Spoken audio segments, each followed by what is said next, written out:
A very good morning to sir and fellow classmates. Today our group will present a model tool in vision testing called Dyop, which stands for Dynamic Optotype. Our group members are Bae-Yong Foy, Kok Shifong, and myself, Petronita Rikni Patrick. Let's begin with a quick introduction. Traditionally, eye examination use chart like Snellen or Logma.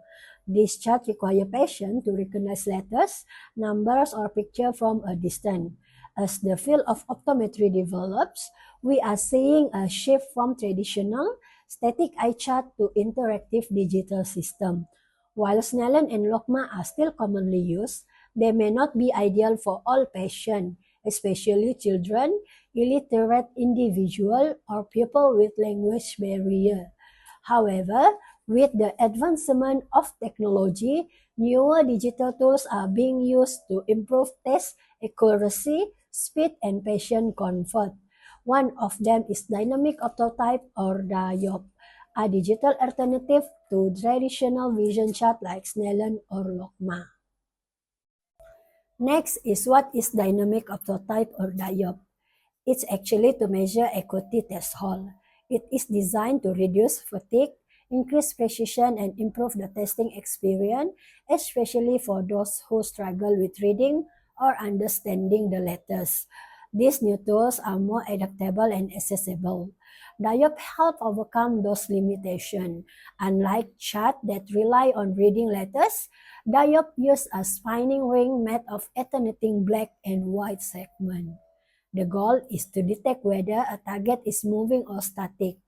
It tests the patient's ability to detect motion instead of recognize symbol, reducing language and literacy issue. Now, let's talk about the principle behind Dyop. In a Dyop test, the patient is shown two circular targets on a screen, one spinning and one static. The patient is asked to identify which target is spinning. As the ring gets smaller, it's become harder to detect the motion. The smallest spinning ring a patient can still recognize is recorded as the visual acuity threshold. This method is based on motion detection, not symbol recognition, making it more objective and less stressful. Dyop test is created based on the psychology of our eyes rather than subjective and imprecise cognition. The focus of light and image on retina, resulting our biological lens changing, is shaped to adjust to the focal length of light. The focus of image is then regulated by the retina cone photoreceptor into combined response that is sent to the brain via the optic nerve. This is increase the eye's sensitivity in detecting motion. Next, I will pass to my friends, Bae-Yong Foy. Good day everyone, my name is Bae-Yong Foy. I will now share how are we going to use the Dyop. Dyop testing is performed using a screen at a fixed distance from the patient. Two Dyop circles are displayed, one spin, the other stays still. The patient simply say or point to the spinning one. The optometrist then reduce the ring size until motion is no longer detectable. This makes Dyop perfect for young children, illiterate patients, people with language or communication challenge. Here are the major benefits of using Dyop. Reduce the chance of patient guessing and memorizing the chart to avoid over minus or under minus reflection. Second, shorten the examination time per patient.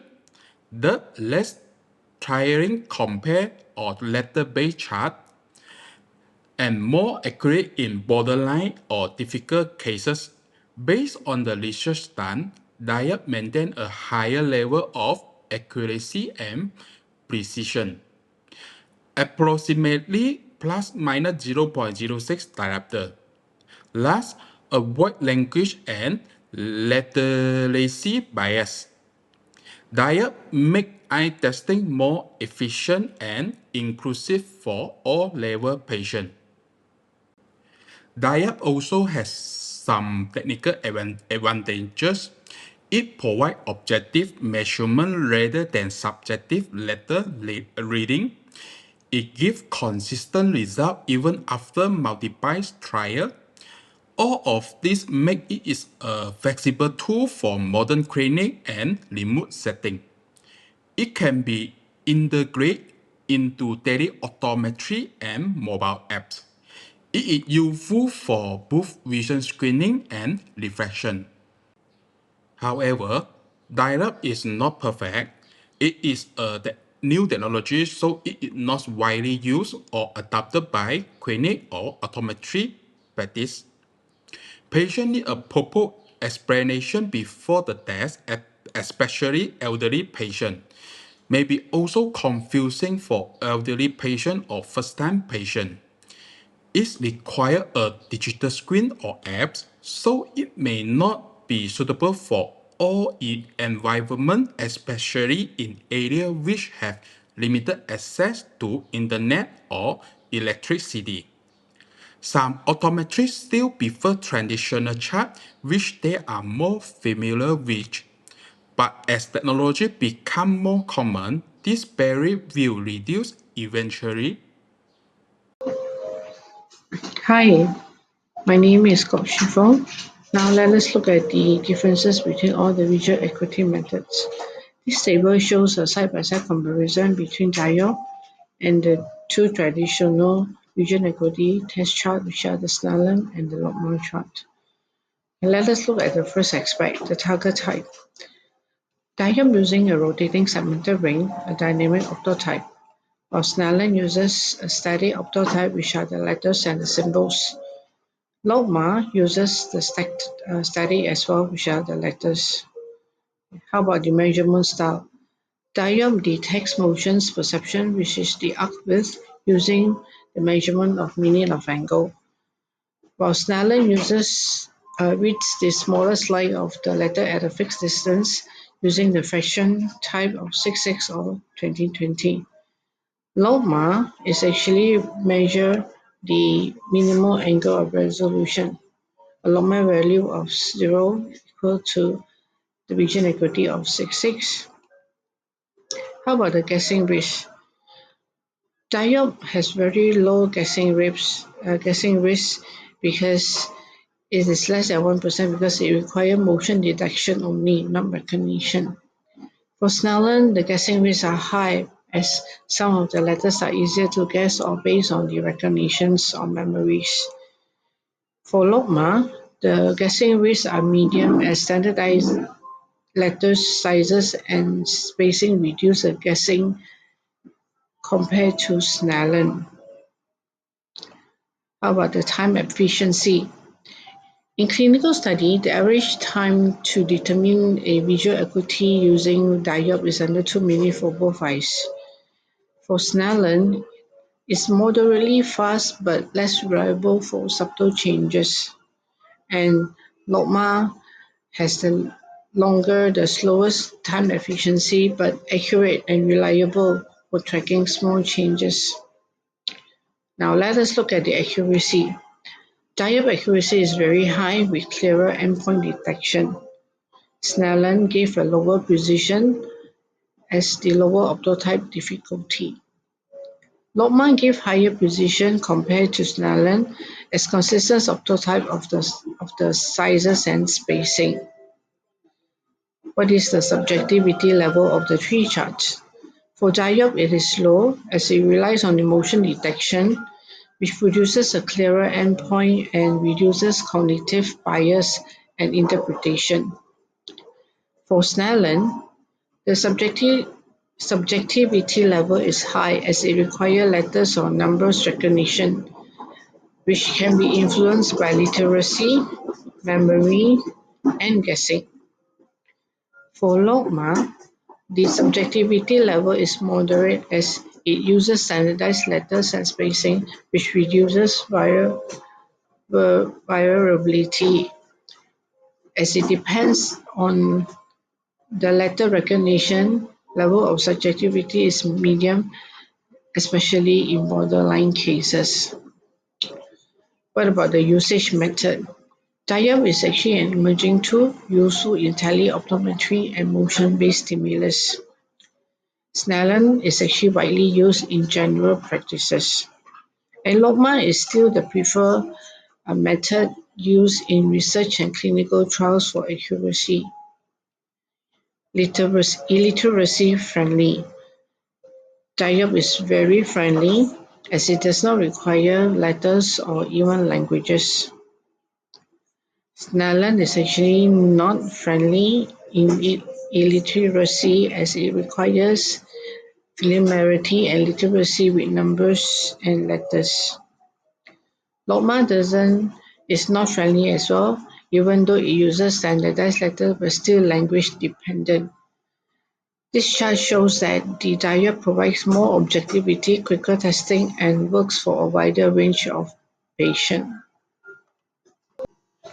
Now let us look in detail the step-by-step Dyop test. Here is the step-by-step guide performing a Dyop test in practices. First, ensure that the monitor is calibrated and viewing distance is correctly set, typically 6 meters for standard testings. Start the Dyop software and display the appropriate chart or test mode for adults, children, or infants. It will show two circles, one spinning and one static circle. The patient is then asked to identify which ring is spinning, and optionally, if, if we can, we will ask the patient the direction, either clockwise or counterclockwise. Then, always begin with the large diameter, a clearly visible spinning ring, and gradually reduce the size of the target until the motion is no longer detected. Record the smallest visible diode as the equity threshold. Below this size, the ring appears static, which is the subequity zone. It is a simple, repeatable process that avoids stress and confusion. In summary, the dynamic optotype diode is a modern motion-based visual acuity assessment that using rotating segmented ring to evaluate how well a person detects movement and its direction. The smallest detectable spinning ring defines the acuity threshold measured in arc minutes. It is faster, more precise, and less influenced by literacy or language. As such, it is ideal for assessing children or non-verbal patients. Diop acuity endpoints are more consistent and sensitive than Snellen or Logma charts. Diop, however, do have its limitation as some patients may find it confusing as a motion-based task or even frustrating. It is mostly used in clinical settings and not being widely accepted or used in practices by optometrists as the standard visual acuity test method. However, as technology improves, diode could become a standard tool in optometry, making it ideal for remote testing, which is the teleoptometry, and online refractions. Advocates are proposing Dyop as a modern replacement for the outdated letter-based Snellen charts since 1862 by Hermann Snellen. Here are some of the references that we use for our assignment. And last but not least, here is a short introduction video of the dynamic optotype Dyop. Thank you everyone for your kind attention and have a good day ahead. Thank you. A diop is a rotating optotype whose gaps and segments provide a strobic stimulus to the photoreceptors of the eye. The smallest image detected as rotating becomes the acuity indicator and refraction endpoint. As the rotating gaps and segments get smaller, their strobic stimulus is not large enough for their motion to be detected. The remote controller, keyboard, mouse, or iPad allow for rapid and simple control of the images and testing. The smallest diameter image detected as rotating becomes the acuity and refraction endpoint. Pausing or reversing the rotation or switching the rotating image location provides an accurate and simple indicator of false positives. The added Dyop precision eliminates both patient and doctor visual fatigue. The Dyop test provides a precise and more consistent, accurate, and efficient measure of acuity than static images. The test can be used for people with limited literacy, for children, and to document color disparities such as those associated with dyslexia, migraines, or epilepsy. Visit chart2020.com/Dyop for more information.